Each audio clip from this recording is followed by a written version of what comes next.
Welcome. Today we're reading the chapter Threads of Fate of the novel Tarzan and the Ant-Men. Last time, Tarzan observed the dog-like devotion of his Alalis protege and mastered enough sign language for basic communication. While hunting, he stumbled upon a fierce battle between a giant Alalis woman and a horde of tiny white pygmies attempting to rescue one of their own, leading him to intervene and ultimately save the pygmy warrior from peril. After gaining the trust of the pygmies, Tarzan joined them on their journey, marveling at their efficient ways, while also grappling with the implications of his own formidable presence and appetite among the diminutive warriors.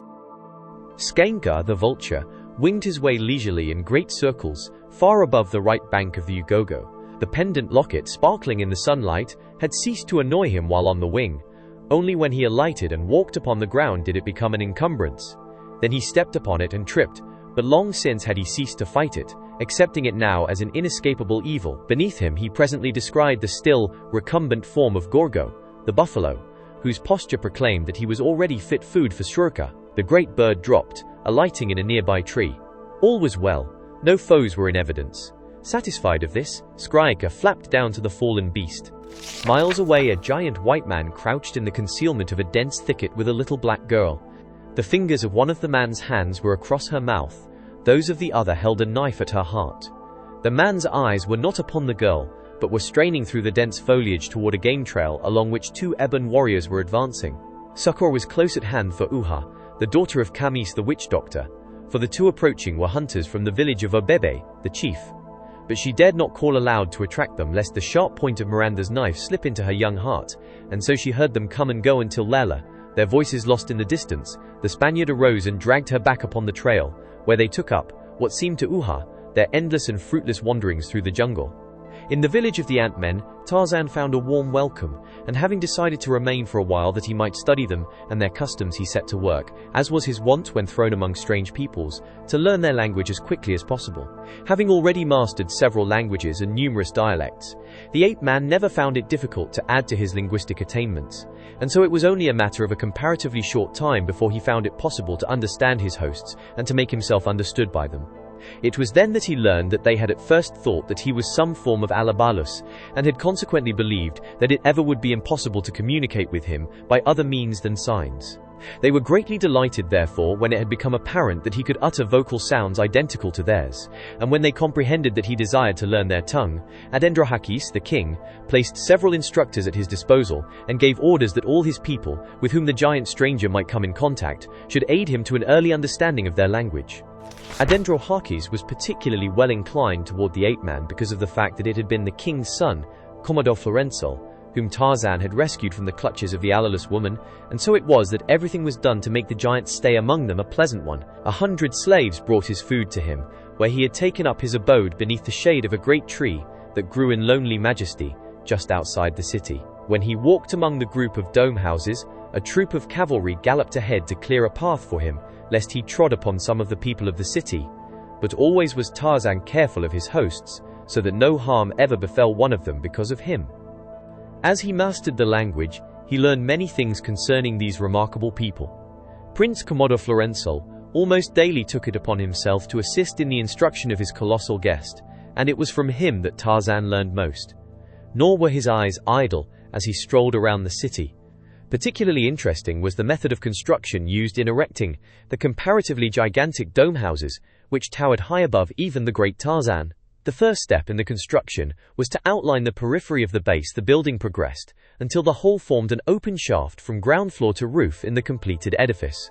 The lower course, having been built up in this manner to a height of 6 inches, wooden arches were placed at intervals the lengths of the corridors, which were now sealed over by the simple expedient of fastening thin wooden strips lengthways of the corridors from arch to arch until the corridors were entirely roofed. The strips, or boards, which overlapped one another, were fastened in place by wooden dowels driven through them into the peripheries of the arches. As this work was progressing, the walls of the various chambers and the outer wall of the building were raised to a height of 24 inches, bringing them to the level of the ceilings of the arched corridors, and the spaces between chambers and corridors were packed with boulders, the interstices between which were filled with smaller stones and gravel. The ceiling beams were then placed across the other chambers, timbers 6 inches square hewn from a hard, tough wood being used, and in the larger chambers, these were further supported, at intervals, by columns of the same dimensions and material.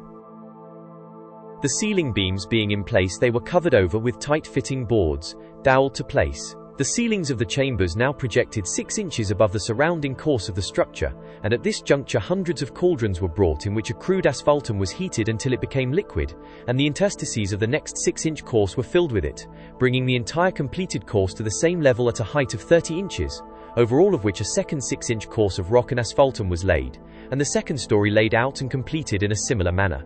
The palace of Adendrahakis, constructed in this way, was 220 feet in diameter and 110 feet high, with 36 floors capable of housing 80,000 people, a veritable ant-hill of humanity.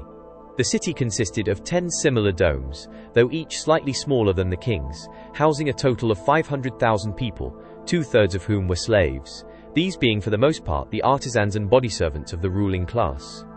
Another 500,000 slaves, the unskilled laborers of the city, dwelt in the subterranean chambers of the quarries from which the building material was obtained.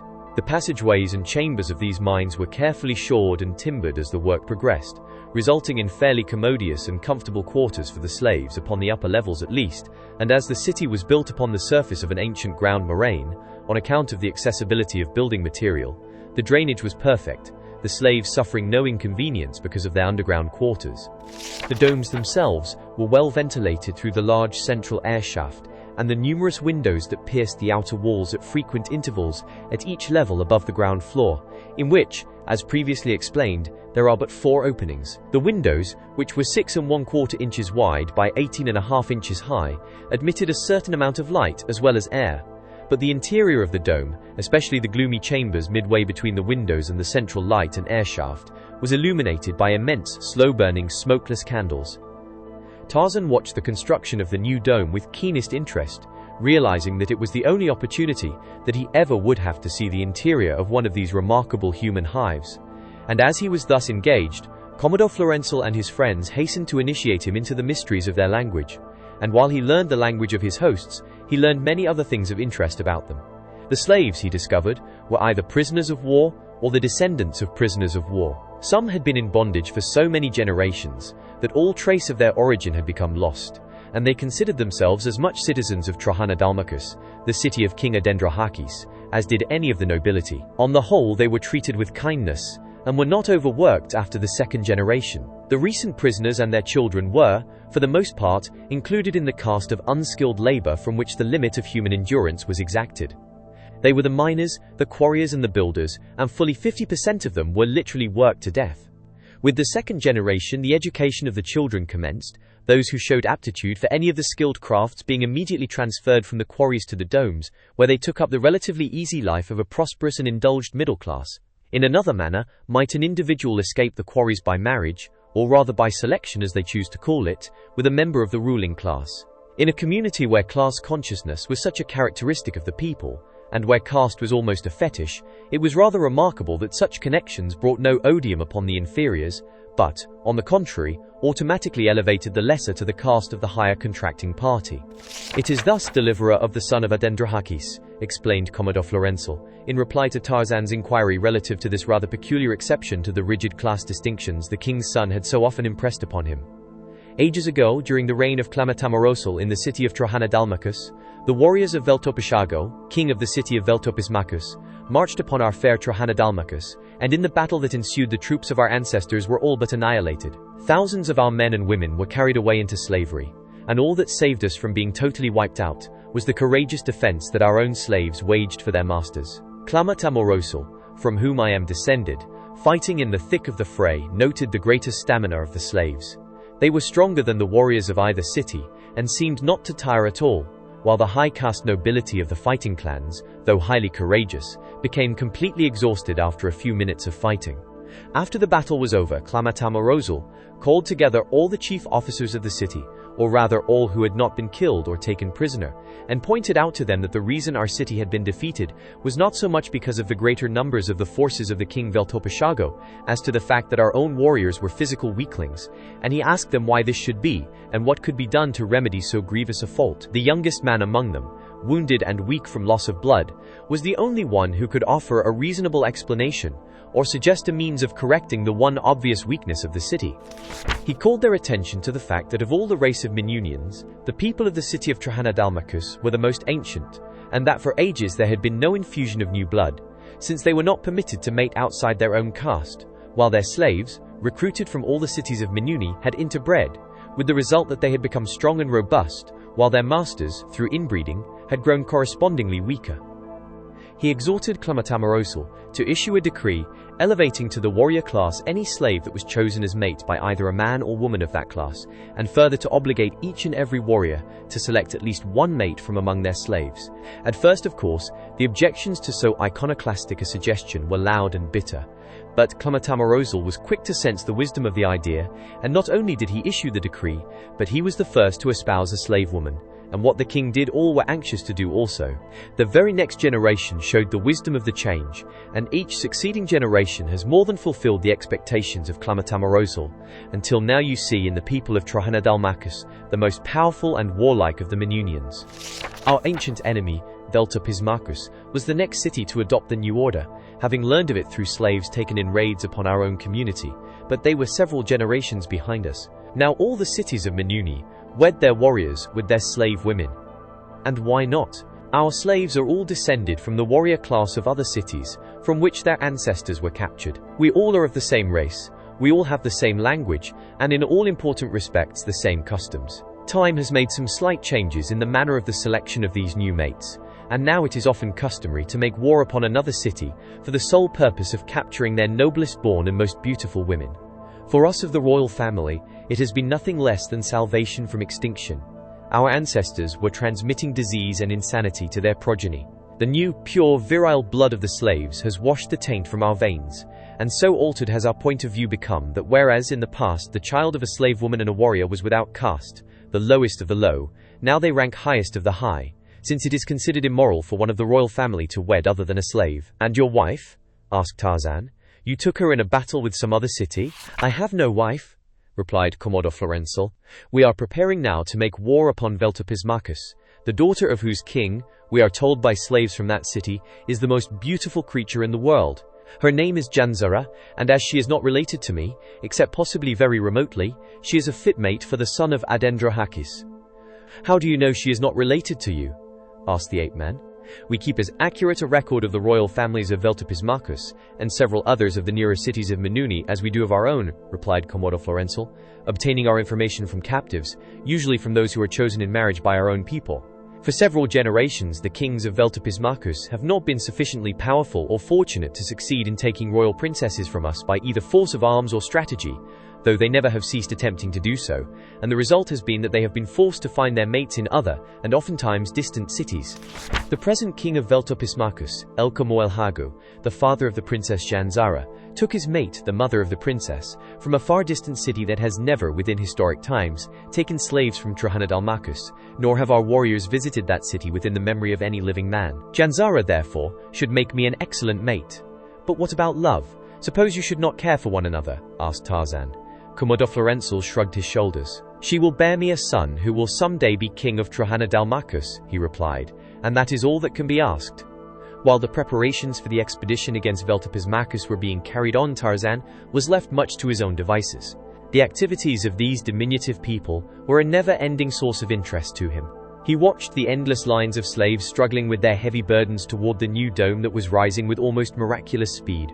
Or he strolled to the farmlands just beyond the city where other slaves tilled the rich soil, which they scratched with tiny plows drawn by teams of diadetes, the diminutive antelope that was their only beast of burden. Always were the slaves accompanied by armed warriors if they were slaves of the first or second generation, lest they should attempt escape or revolution, as well as a protection against beasts of prey and human enemies, since the slaves were not permitted to bear arms and, consequently, could not protect themselves. These slaves of the first and second generations were always easily recognizable by the vivid green tunic, reaching almost to the knees, which was the single garment of their caste, and which carried upon both its front and back an emblem or character in black that denoted the city of the slave's birth and the individual to whom he now belonged. The slaves employed upon public works all belonged to the king, Adendrahakis, but in the fields many families were represented by their chattels. Moving about the city upon their various duties were thousands of white-tunicked slaves. They exercised the mounts of their masters. They oversaw much of the more menial and laborious work of the lower caste slaves. They plied their trades and sold their wares in perfect freedom. But like the other slaves, they wore but a single garment, together with rough sandals which were common to both classes. On their breasts and backs in red were the emblems of their masters. The second-generation slaves of the green tunics had a similar emblem, these having been born in the city and being consequently considered a part of it. There were other, though minor, distinguishing marks upon the tunics of the higher caste slaves. Small insignia upon one shoulder or upon both, or upon a sleeve, denoting the occupation of the wearer. Groom, body servant, major domo, cook, hairdresser, worker in gold and silver, potter. One could tell at a glance the vocation of each, and each belonged, body and soul, to his master, who was compelled to feed and clothe these dependents, the fruits of whose labors belonged exclusively to him.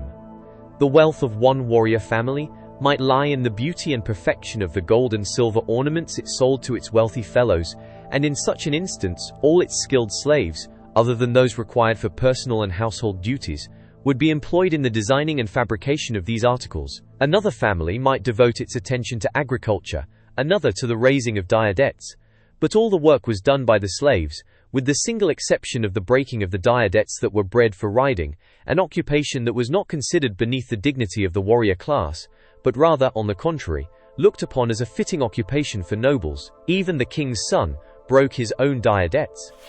As an interested spectator, Tarzan whiled the lazy days away. To his repeated queries as to the possibility of a way out of this bizarre, thorn-infested world, his hosts replied that it was naught to penetrate the forest of thorn trees, but that as it continued indefinitely to the uttermost extremities of matter, it were quite useless to attempt to penetrate it at all, their conception of the world being confined to what they actually had seen, a land of hills, valleys and forest, surrounded by thorn trees.